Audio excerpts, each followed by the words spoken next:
The summer of 1992 was supposed to be the greatest adventure of their lives. Marcus Chen, Danny Rodriguez, and Ashley Weber had been planning their Yosemite camping trip since junior year, saving every dollar from part-time jobs at the Fresno Mall to afford the equipment they'd need for what they called their freedom expedition. At 17, they felt invincible, armed with Marcus's brand-new Motorola flip phone, Danny's father's borrowed camping gear, and Ashley's detailed topographical maps that she'd been studying for months. The three friends from Roosevelt High School had different backgrounds, but shared an unquenchable thirst for adventure that had bonded them since childhood. Marcus, the son of Taiwanese immigrants who ran a successful electronics store, was the group's tech enthusiast and natural leader. His parents had initially resisted the camping trip, but his stellar grades and promise to call every evening had finally won their reluctant approval. Danny, whose Mexican-American family had been in California's Central Valley for generations, brought the outdoors expertise.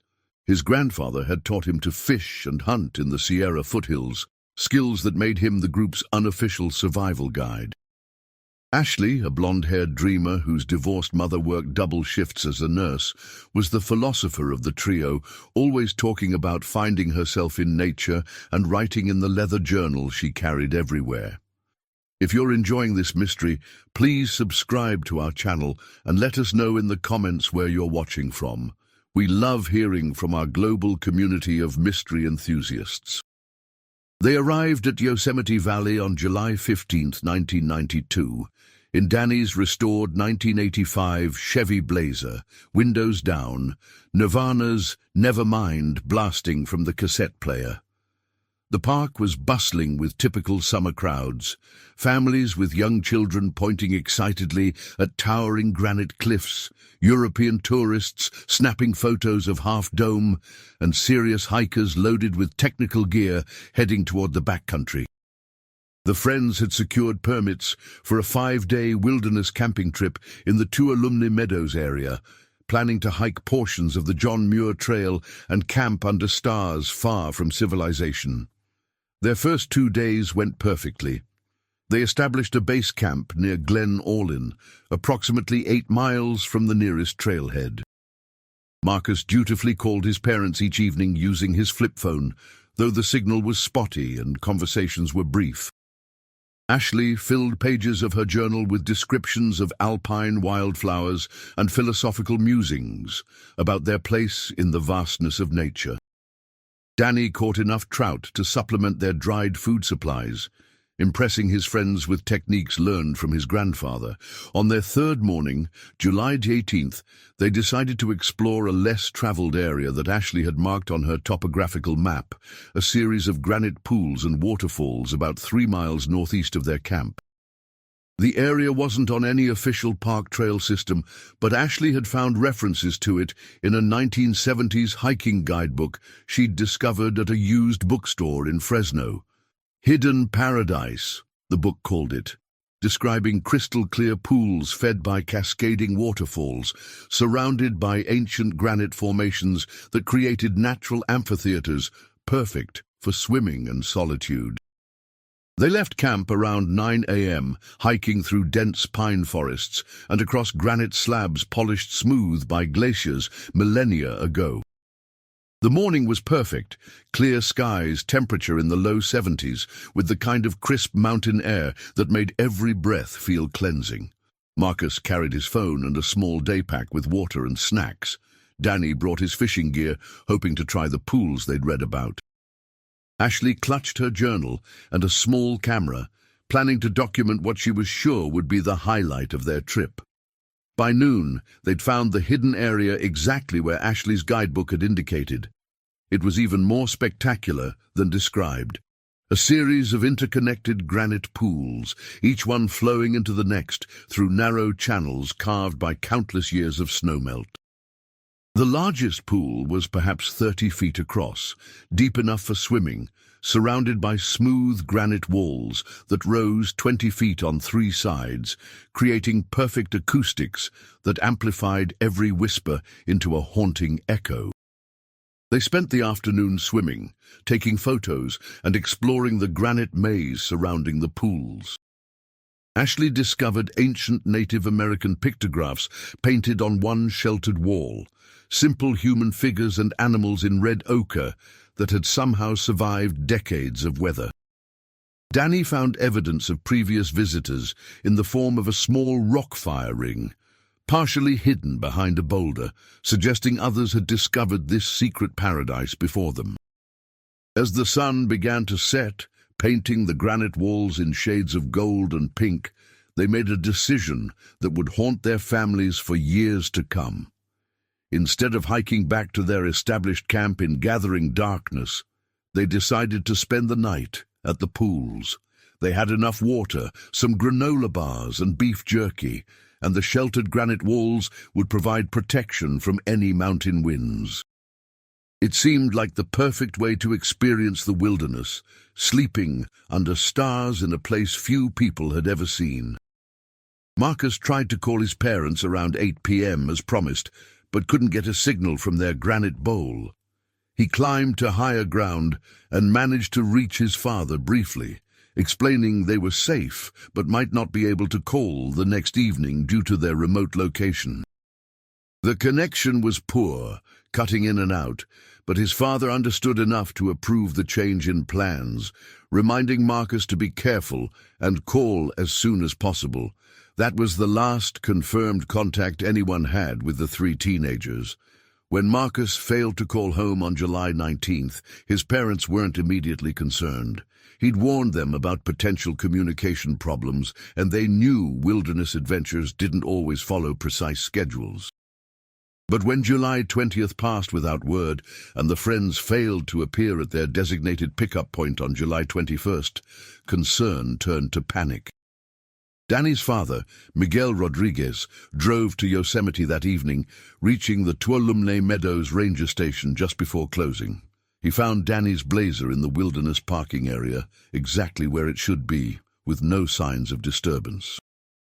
Park rangers organized an immediate search, beginning at first light on July 22nd, with teams heading toward the Glen Orlin area where the friends had established their base camp. They found the camp intact, 3 sleeping bags still laid out, food properly stored in bare canisters, and a camp journal that Ashley had been maintaining with daily entries. Her last entry, dated July 18th, was enthusiastic. Found the most amazing hidden pools today. Going to camp there tonight and pretend we're the first humans to ever see this place. Marcus says the Native American paintings Ashley found are probably hundreds of years old. This is the adventure we dreamed about. But the entry contained no specific location details, and none of their families had any knowledge of the hidden pools mentioned in Ashley's journal. The search expanded rapidly, eventually involving over 200 volunteers, multiple helicopter crews, and expert trackers brought in from across California. They searched every trail, every known camping area, every reported swimming hole within a 20-mile radius of the base camp. What baffled searchers most was the complete absence of any trail leading away from the Glen Orlin camp. Experienced trackers found no footprints, no broken vegetation, no disturbed rocks that might indicate which direction the friends had traveled on their final morning. It was as if they had simply vanished into thin air from their established campsite. The intensive search continued for 2 weeks before being scaled back to weekend volunteer efforts. By the end of August, even those had ceased, leaving 3 families devastated and a mystery that defied explanation. The case generated significant media attention throughout California, with headlines asking how 3 teenagers could disappear so completely in a national park that hundreds of thousands of people visited safely every year. Detective Sarah Martinez of the Tuolumne County Sheriff's Department became the lead investigator, spending months interviewing everyone who'd been in the Yosemite backcountry during that July week. She tracked down hikers who'd passed through the area, questioned park employees, and followed up on dozens of reported sightings that all led nowhere.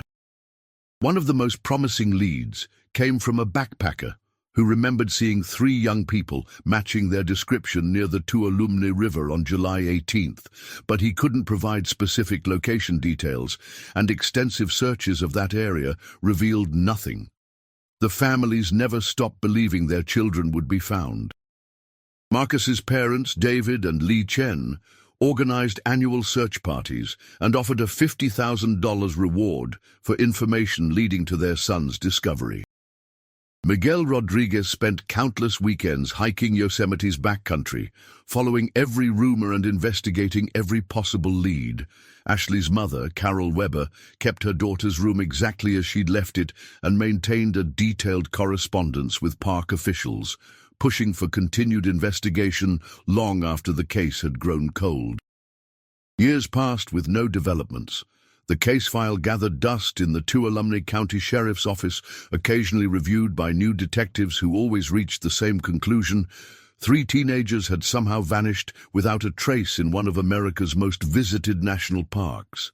The mystery became part of Yosemite folklore, whispered about by rangers and discussed in online forums dedicated to unsolved disappearances. Then in the summer of 2004, exactly 12 years after the disappearance, everything changed.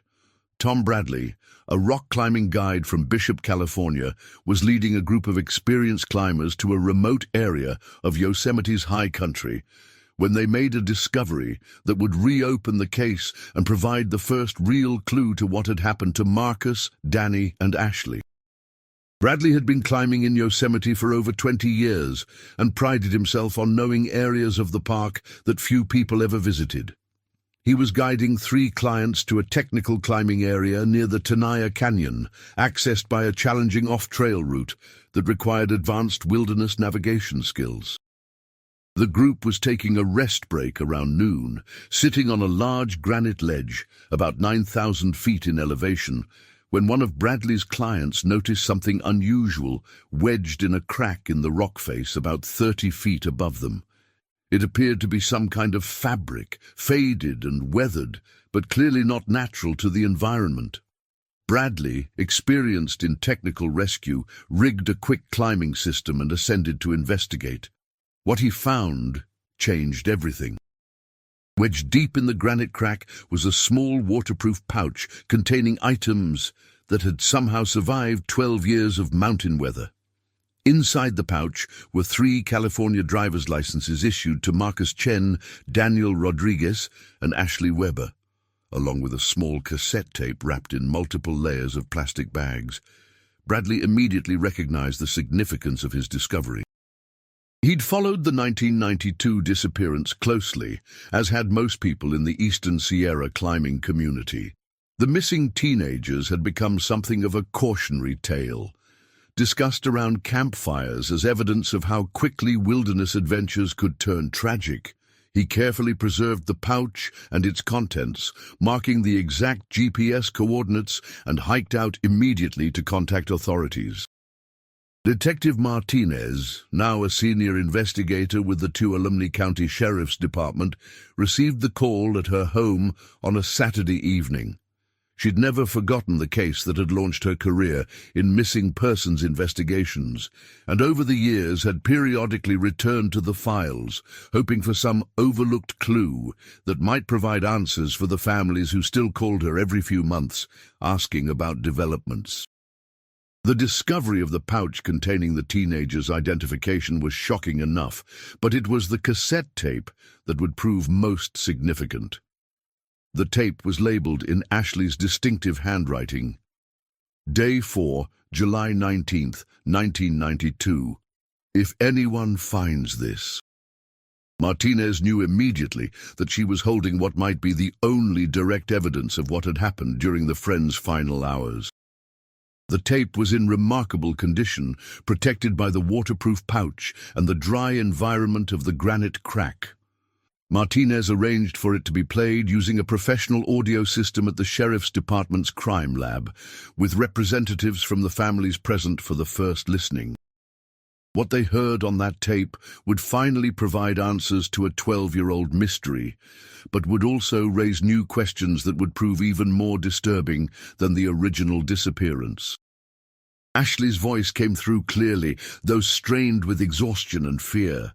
The recording began with what sounded like normal teenage chatter, but quickly revealed a situation that had gone terribly wrong.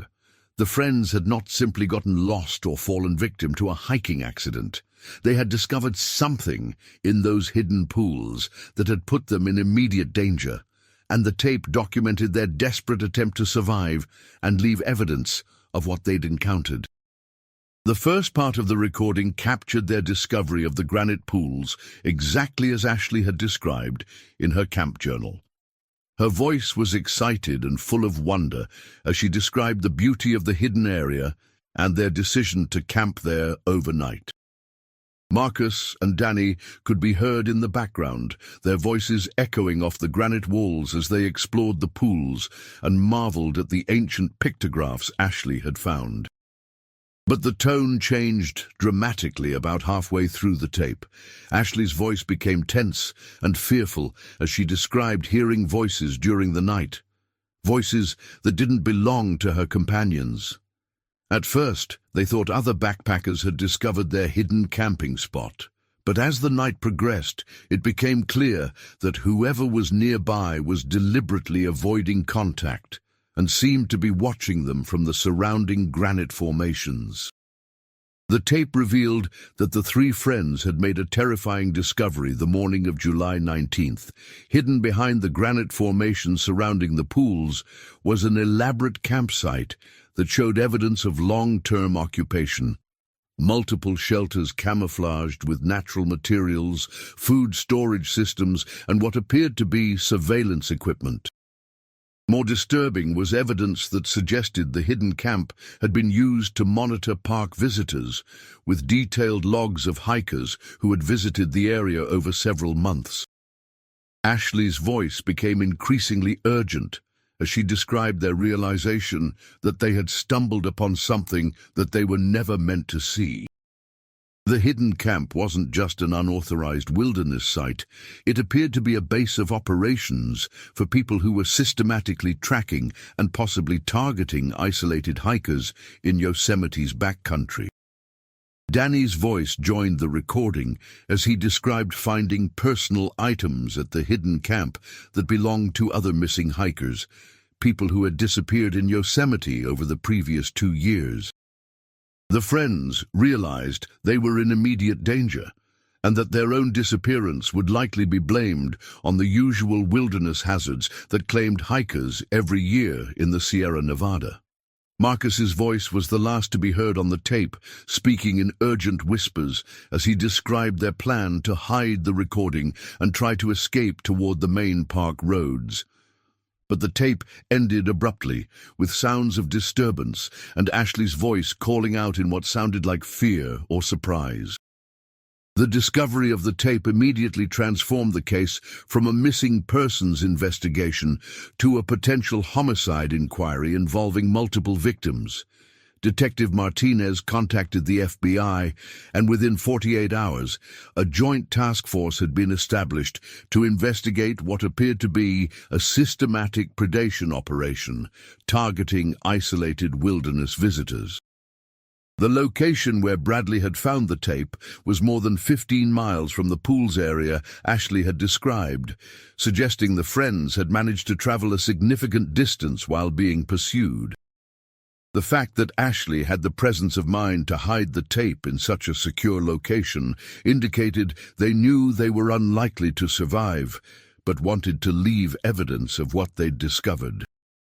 A massive search operation was launched in the area around the hidden pools, but 12 years of Sierra Nevada weather had obliterated most physical evidence. However, investigators did find remnants of camouflage structures and several items that corroborated the friends' account, including personal belongings that were eventually linked to other missing hikers from the early 1990s. The investigation revealed a disturbing pattern of disappearances in Yosemite's backcountry that had been dismissed as typical wilderness accidents. Over a 5-year period from 1990 to 1995, nearly a dozen experienced hikers had vanished without a trace in areas of the park that were later found to be within a few miles of the hidden pool's location. Most of these cases had received minimal investigation, as solo hikers who disappeared in wilderness areas were typically assumed to have fallen victim to natural hazards. The task force eventually identified a suspect, a former park employee named Robert Kessler, who had worked seasonal jobs at Yosemite from 1989 to 1995. Kessler had extensive knowledge of the park's backcountry and access to information about hiking permits and planned routes. He had been dismissed from his Park Service job in 1995 for reasons that were initially unclear, but investigation revealed concerns about his interactions with female hikers and his unauthorized camping in restricted areas. When investigators finally located Kessler in 2004, he was living under an assumed name in rural Nevada. The subsequent investigation and trial revealed the full scope of his crimes. He had been systematically targeting isolated hikers, particularly young people, whom he would track to remote areas before attacking. The Hidden Pools area had been his primary base of operations, chosen specifically because it was far from official trails but accessible to adventurous hikers who might discover it through research or word of mouth. The trial in 2005 provided closure for the families of Marcus, Danny, and Ashley, though their remains were never recovered. Kessler was ultimately convicted of multiple homicides based on evidence found at his hidden camps and testimony related to the cassette tape recording. He was sentenced to life in prison without the possibility of parole, finally ending a predatory operation that had claimed at least 8 lives over a 5-year period. The case led to significant changes in how national parks handle missing persons investigations, with new protocols requiring more thorough searches for evidence of foul play rather than assuming natural causes for disappearances. The Hidden Paradise area where Ashley had found the pools was permanently closed to public access and is now monitored by park rangers as part of ongoing efforts to prevent similar tragedies. For the families, the discovery of Ashley's tape provided both closure and eternal gratitude for their children's courage in those final hours. Despite facing unimaginable terror, the 3 friends had managed to document their discovery and hide evidence that would eventually bring their killer to justice and prevent future victims. Their story became a testament to friendship, bravery, and the importance of never giving up hope that the truth will eventually surface, even when it takes 12 years to find its way out of the wilderness.